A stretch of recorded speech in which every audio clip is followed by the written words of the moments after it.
오늘 비디오에서는요, 미국에서 부동산을 살 때 사람을 모기지나 부동산을 최소한 두세 명 정도는 인터뷰하시고 모기지 상품도 비교해 보시는 게 얼마나 중요한지 실제 예를 좀 들어드리겠고요. 주의하실 부분 몇 가지 말씀드리겠고, 어떤 질문사항을 던져야 좋은 사람을 찾을 수 있는지 그런 부분에 대해서 잠시 말씀드리겠습니다. 안녕하세요. 미국 부동산 코리안 리얼터 샤입니다. 첫 번째 제가 가장 중요하게 주의사항을 드릴 부분은, 예를 들어서 모기지 하는 분을 만났는데 그 모기지 하는 분이 부동산 리얼터 분을 한 사람만 계속 고집해서 권유하는 그런 경우는 좀 주의를 하시는 게 좋을 것 같아요. 또 반대로 리얼터를 먼저 만났는데 모기지 한 사람을 계속 권유하는 경우, 그게 왜 생기느냐 하면 이 파트너십이라는 게 있어요. 그래서 모기지 한 사람하고 부동산 리얼터하고 같이 마케팅 돈 쓰면서 이제 손님을 이제 만나려고 하는 거죠. 예를 들어서 뭐 이렇게 웹사이트나 이렇게 질로 같은 데 광고 비용을 낼 때, 아니면 플라이어 같은 거 있죠. 전단지 같은 거 이제 복사할 때 둘이 돈을 같이 반반 해가지고 복사를 하게 되면 부동산 사람 입장에서는 돈이 좀 적게 드니까 이제 손님을 만났을 때 이 모기지 업자를 이제 권유하는 거죠.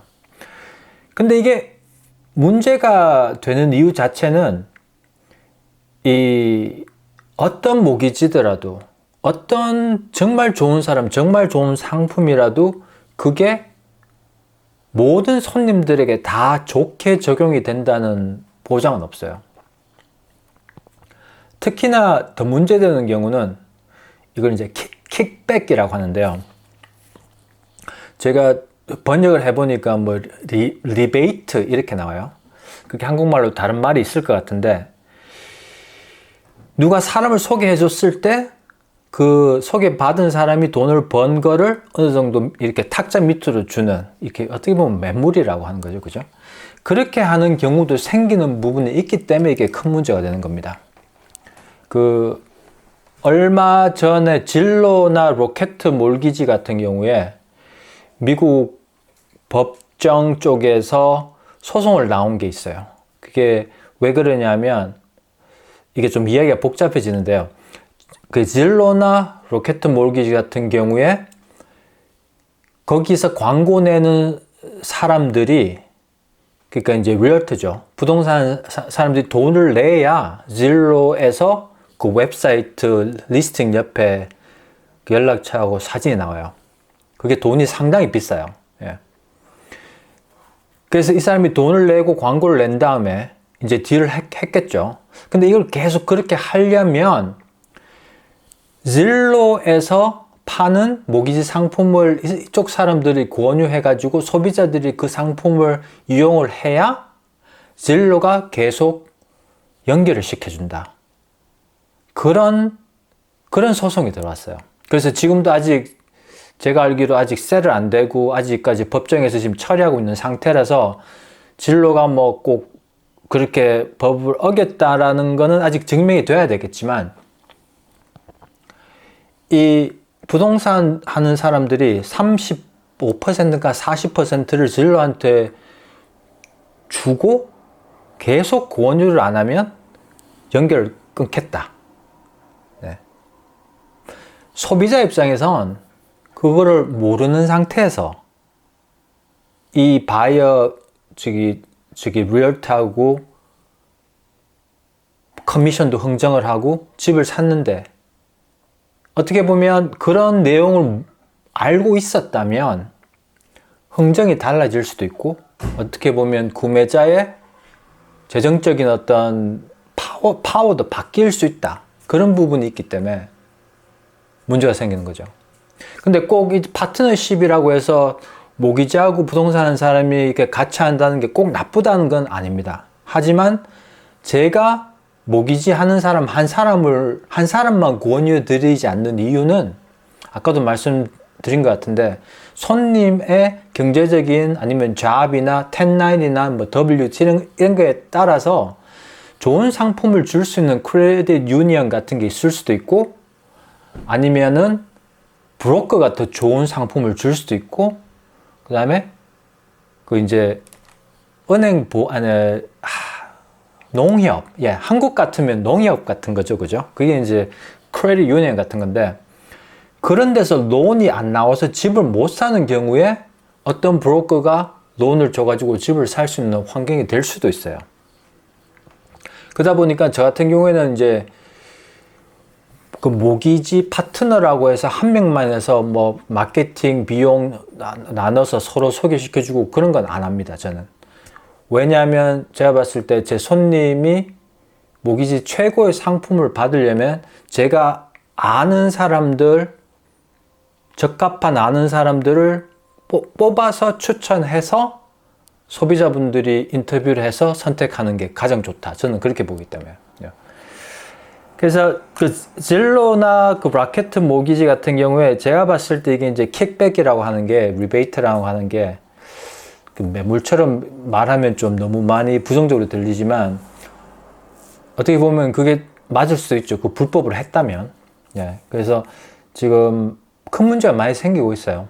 네. 그런 상태이기 때문에 모기지를 선택하실 때 저 같으면 이럴 것 같아요. 최소 그 동네에 있는 크레딧 유니언 같은 데 하나 받아보시고, 그 다음에 동네에 있는 브로커지 하는 사람한테 하나 받아보시고, 최소 2개는 받아보셔야 돼요. 가급적이면 같은 날. 왜냐하면 이자율이 그 다음날 바뀔 수도 있기 때문에. 그 다음에 질문사항은 모기지 이자율은 몇 퍼센트고, 론에 들어가는, 모기지에 들어가는 비용은 어느 정도 되는지, 그 둘 다 알아보셔야 돼요. 그래가지고 보면 이제 회사마다 서류가 많이 달라요.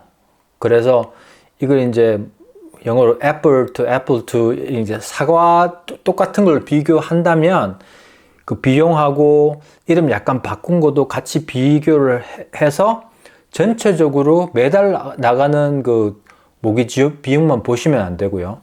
전체 30년 동안 이자율, 이자로 내는 그 금액과 그 다음에 클로징 할 당시에 드는 비용, 그 2개를 다 보셔야 되는 겁니다. 그 세 개를 다 보셔야 되는 거죠.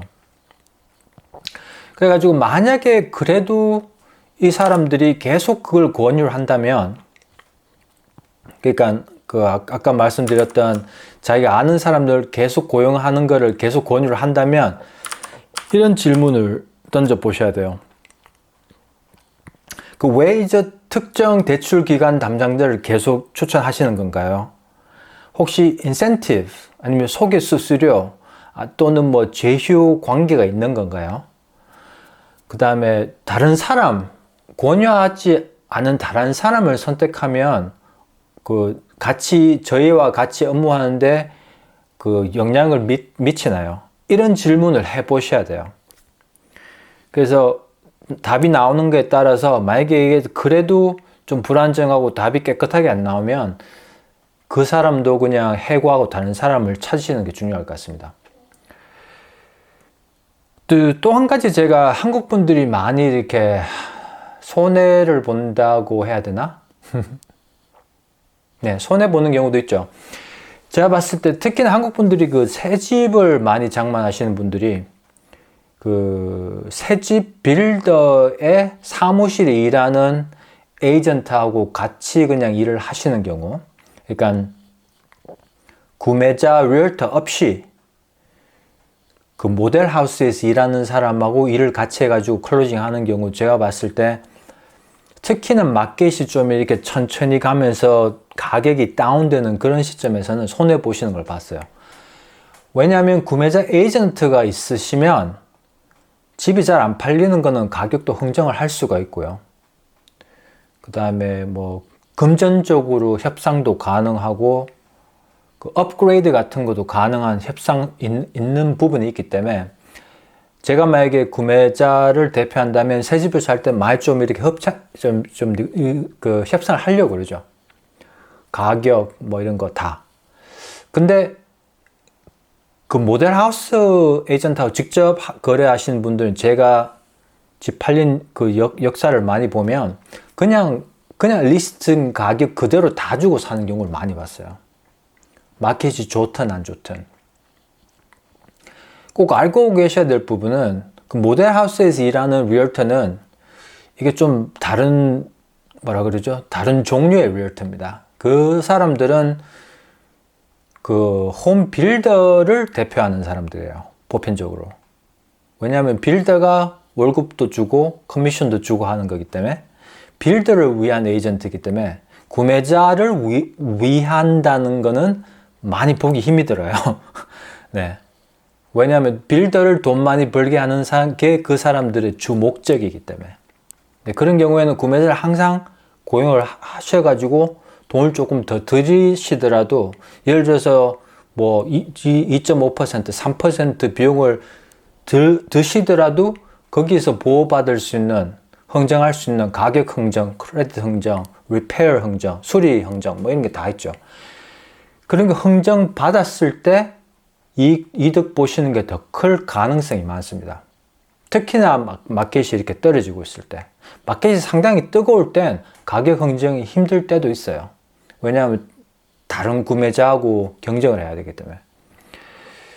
그래서 제가 이제 보면 한국 분들이 새 집을 선호하시니까, 한국 분들 이제 예전에 뭐 7년, 8년, 10년 전에 새 집 사셨던 분들은 보편적으로 보면 모델하우스 에이전트랑 그냥 한 사람을 껴가지고 한 경우를 많이 봤습니다. 근데 그게 이제 뭐 7, 8년도, 10년 돼버리면 크게 큰 차이는 없죠.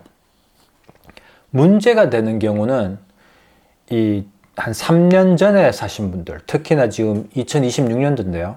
2023년도에 그렇게 해서 비싸게 새 집을 사신 분들은 갑자기 직장이 바뀌어가지고 타주로 이사를 가셔야 될 때 손해보는 경우를 상당히 많이 봤습니다. 예. 왜냐하면 세를 줘도 집값도 안 나오고, 팔려고 내놔도 가격을 너무 많이 다운해야 되고, 팔지도 못하고 세도 못 주는 경우. 어떤 사람은, 제 같은 경우에 몇 달 전에 이야기한 사람, 저기 힐스보로 쪽에 새 집 산 사람은 세를 줬는데 매달 손해보는 게 한 1,500불이라고 그래요. 그러면 거의 한 18,000불 1년에 손해를 보는 거죠. 세를 주면서. 그 다음에 또 이렇게 거의 새 집이다 보니까, 만약에 렌트 들어온, 새 들어온 사람이 집을 험하게 썼다면 거기에 들어가는 수리 비용도 최소 2, 3, 4, 5만 불까지 또 나올 수도 있습니다. 그러니까 완전히 손해보는 거죠. 네. 그래서 종합적으로 말씀드리면, 집을 사거나 파실 때 부동산 하는 사람도 최소 2-3명은 인터뷰해 보세요. 왜냐하면 부동산 하는 사람들마다 실력이 다 다릅니다. 실력도 이게 뭐 한 몇 년만 한 사람하고 최소한 10년 한 사람하고 아는 정보 수준이 달라요. 근데 또 반대로 봤을 때 오래 했다고 해서 또 좋은 부동산 하는 사람이라고 말하기는 힘든 게, 좀 일을 너무 오래 한 사람들은 게을러질 수도 있는 거죠. 그래서 저 같은 경우에 만약에 타주에 부동산 한 사람을 고용을 한다면, 구매를 할 당시에는 저기 온라인 리뷰 같은 데 들어가 가지고 구매자를 몇 명 정도 도와줬느냐, 예를 들어서 집 파는 사람만 많이 도와준 에이전트를 고용하게 되면 좀 불리하게 생기는 경우도 있어요. 왜냐하면 이게 특히나 그 팀 같은 경우 있죠. 부동산 팀 같은 경우에 그 가장 실력 있는 사람은 보편적으로 리스팅만 많이 하는 경우가 있어요. 그래서 그 사람 리뷰만 보고 그 사람들을 고용하게 되면 주니어 브로커, 일 시작한 지 얼마 안 된 사람이 구매자를 도와주는 경우가 상당히 많아요. 실제적으로 리스팅을 많이 갖고 있는 부동산 사람은 집 많이 보여주는 걸 꺼려하는 경우도 있습니다. 네.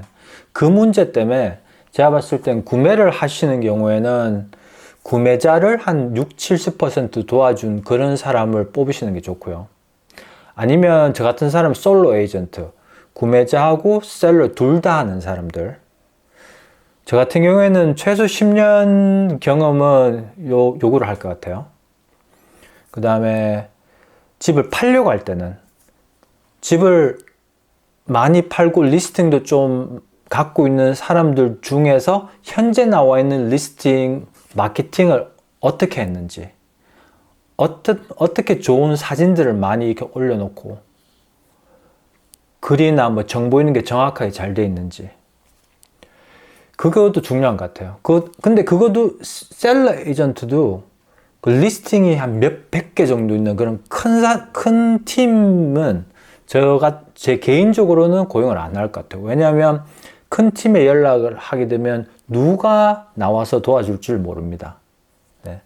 큰 팀 같은 경우에 리스팅 에이전트만 2, 3명, 10명까지 되는 그런 팀들도 있어요. 그래서 이 부동산 회사를 고용하는 것 자체는 그렇게 큰 의미가 없는 게 부동산은 그 한 사람, 담당자의 실력에 달려있기 때문에 그 인터뷰를 최소 2, 3명. 또 한 가지는 손님의 어떤 뭐라 그러죠? 의사소통하는 방식이나 생각이나 이렇게 쉽게 이야기할 수 있는 그런 사람들. 실력이 많다고 해도 이 의사소통이 잘 안 되고 내가 원하는 걸 잘 안 들어주고 그러면 큰 의미가 없겠죠. 그죠? 그러니까 제가 아까 말씀드린 것처럼 최소한 2, 3명 정도 그 온라인 상으로 조사해 보시고 인터뷰도 해 보시고 네. 비용도 비교해 보시겠죠.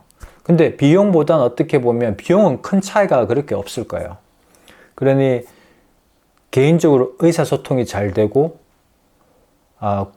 구매나 판매하시는 경우에 그 사람이 어느 정도 실력이 있는지 그 다음에 현재 마케팅 같은 거는 어떻게 잘하고 있는지 아니면 못하는지 반대로 이 집을 팔려고 하는 에이전트를 고용하시는 경우에 에이전트 마케팅 자체가 부족한 사람들 있죠. 어떤 사람들 보면 저는 이해가 안 되는 게 부동산 사람이라고 해놓고 자기 얼굴 사진도 없는 사람들이 많습니다. 실제적으로. 그 소셜미디어 같은 데 가보면 그것도 안 하고 그러면 제가 봤을 때는 개인적으로 봤을 땐 자기 마케팅을 못하면 리스팅 마케팅을 얼마나 잘할지 그게 궁금해지는 거죠. 제가 이제 소비자로 봤을 때 네, 제가 만약 캘리포니아로 간다면 네, 그렇게 생각을 하기 때문에 오늘은 여기까지 말씀드리겠습니다. 너무 많이 깊게 들어가면 비디오가 너무 길어져 버리기 때문에 네. 포틀랜드 오레곤 쪽에 이렇게 베타니 비버튼 이런 쪽에 부동산에 대해서 궁금하신 사항이 있으시면 언제든지 전화 주십시오. 503-515-4499입니다. 제가 지금 이메일을 안 드리는 이유는 간혹 가다가 이메일이 저한테 안 오는 경우가 있더라고요. 그래서 문자나 전화를 주시면 제가 상담해 드리겠고 좋아요, 구독해 주시면 감사하겠습니다. 좋은 하루 보내시고 다음에 뵙겠습니다. 안녕히 계세요.